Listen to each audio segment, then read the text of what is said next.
शुक्रिया रजत जी। एलओसी के हालात कल रात से एकदम बदल गए हैं। कल से एलओसी पर एक भी गोली नहीं चली है।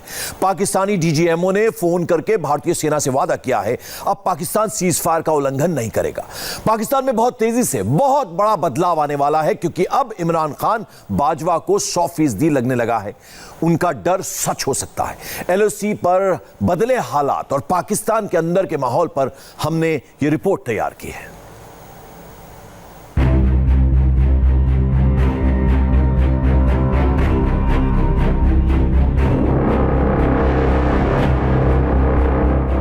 भाग खड़ा हुआ और पाकिस्तान ने सरेंडर कर दिया।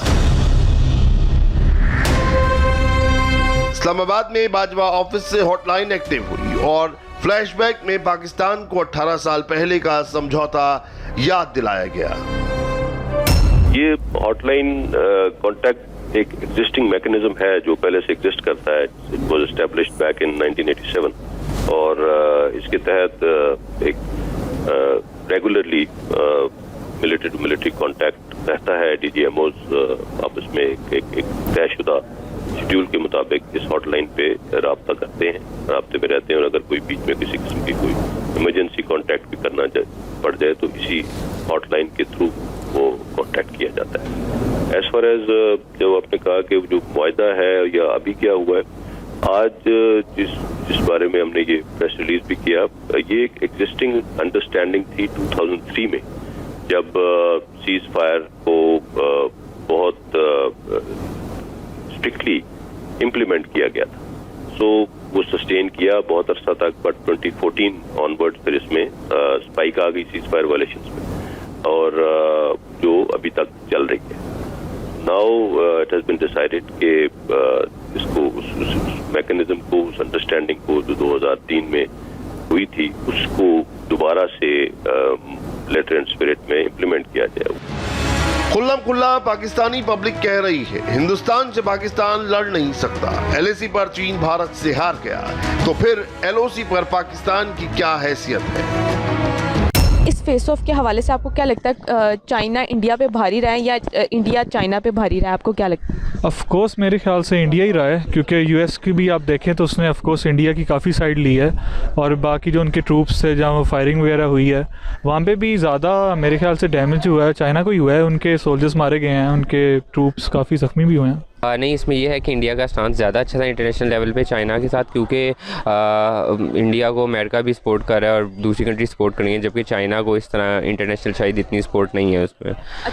इंडिया चाइना पे इस तरह बड़ी था कि जो चाइना की ट्रेड है इंडिया से, इंडिया उनको ब्लैकमेल कर रहा था कि हम आपसे जो इंपोर्ट कर रहे हैं वो प्रोडक्ट कम कर देंगे अगर आप हमारे साथ इस तरह जंग में रहे तो इस वजह से इंडिया का प्लेयर ज़्यादा बड़ी था। जिस तरह के मैं हालात देख रहा हूँ और जो मैंने न्यूज़ पिछले दिनों सुनी है उसमें ये पता चल रहा है कि इंडिया चाइना पे भारी है।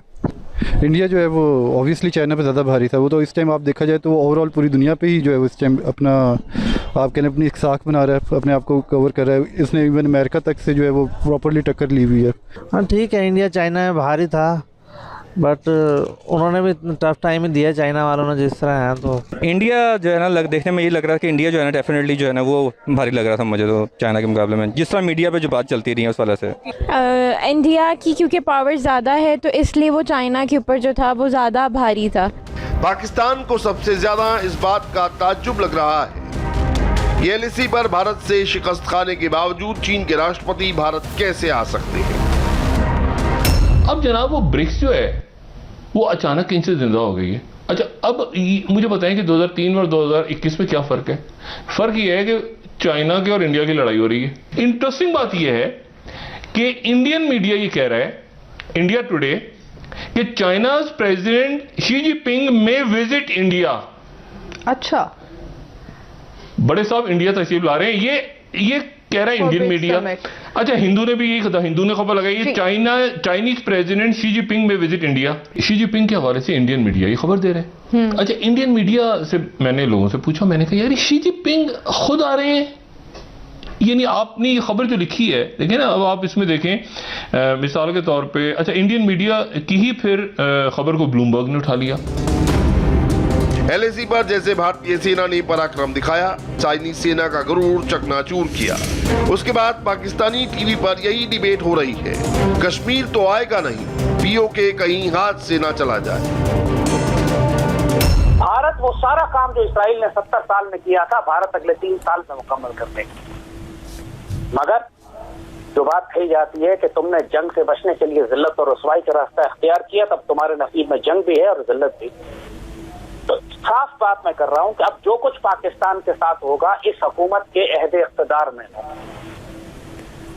पाकिस्तान कश्मीर लेगा या पाकिस्तान आजाद कश्मीर दुश्मन के पास जाएगा, इसका फैसला इमरान की हुकूमत में होगा।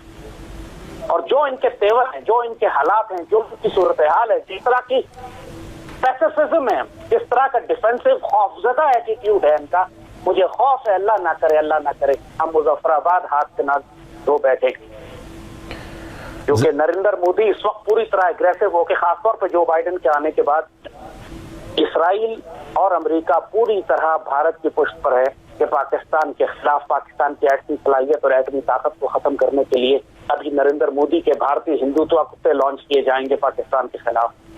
पाकिस्तानी कौम तैयार नहीं है, हुकूमत तो बिल्कुल ही तैयार नहीं है, इसको तो पता ही नहीं कि इसके साथ होने क्या।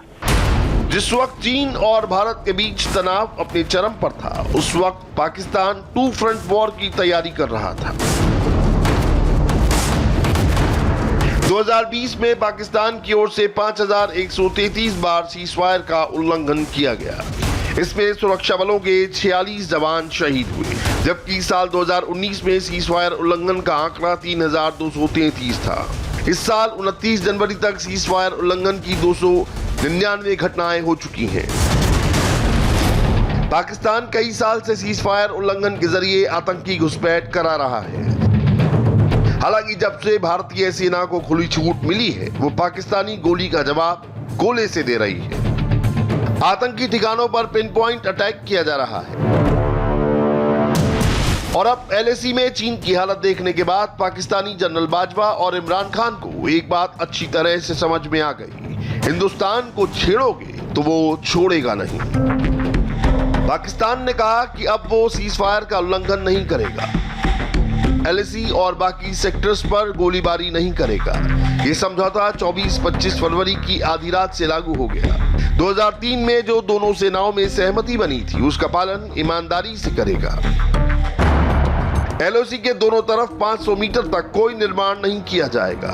किसी भी निर्माण से पहले एक दूसरे को जानकारी दी जाएगी। एक दूसरे की सैन्य पोस्ट पर सीधा हमला नहीं होगा।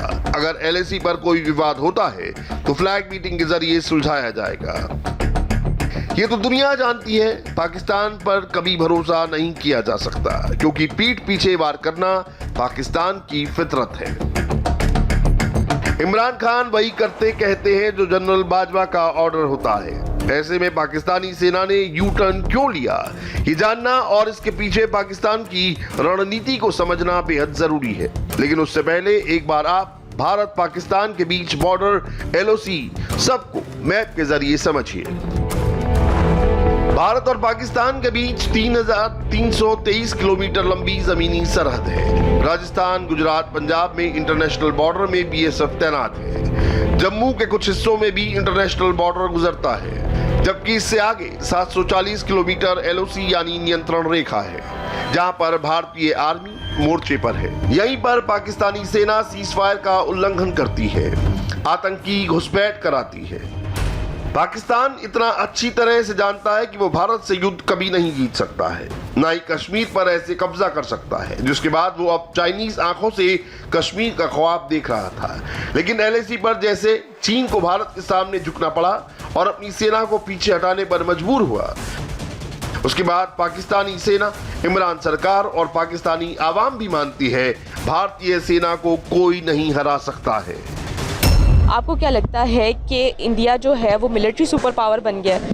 या ऑब्वियसली जो है इंडिया वो स्ट्रॉन्ग मिलिट्री पावर रखता है, इसीलिए उन्होंने इतना टफ टाइम दिया चाइना को। एग्री कर लेता हूँ क्योंकि ठीक है, इनको डेफिनेटली जब आप करते हैं तो उसमें ज़रूर पता फौजी डेफिनेटली मरे हैं उनके, तो चाइना के और इंडिया के भी हुआ है, बिल्कुल सही कह रही हैं। लेकिन सुपर पावर जो है मे भी शायद हो जाए, मैं कुछ कह नहीं सकता इसके मतलब। इंडिया जिस तरह काम कर रहा है, इस तरह वो इस मिलिट्री रीजन में सुपर पावर बन चुका है। असल में दोनों की फ़ौजों की जो मैन पावर है वो एक जैसी है। अब उसमें एक क्लैश, दो क्लैश में अगर इंडिया के वेपन ज़्यादा अच्छे काम किए हैं तो उससे ये हो सकता है कि वो उनको इंडिया को एज मिला हो, लेकिन वो क्योंकि क्लैश थे, वो कंटिन्यूस जंग नहीं थी, इस वजह से उनको इंडिया को फ़ायदा हो सकता है। इंडिया जो है डिप्लोमेटिकली भी स्ट्रांग होता जा रहा है, उसकी मिलिट्री भी ऑफ कोर्स नंबर 2 पे द वर्ल्ड लार्जेस्ट है। तो उनके पास जो रशिया के साथ पिछले दिनों कॉन्ट्रैक्ट्स हुए हैं, उनकी बेसिस पे उनके पास काफ़ी आए हैं, इक्विपमेंट्स वगैरह, मशीनरी आई है, तो वो इस हिसाब से काफ़ी ऊपर जा रहा है। और वैसे भी आप देखें तो US उसका बहुत साइड ले रहा है। ये वही पाकिस्तान है जिनको लग रहा था चीन लद्दाख पर कब्जा कर लेगा, भारतीय सेना को हरा देगा, लेकिन LAC पर जो कुछ हुआ उसने एशियाई देशों की सोच, तकदीर और तस्वीर सब कुछ बदल दी।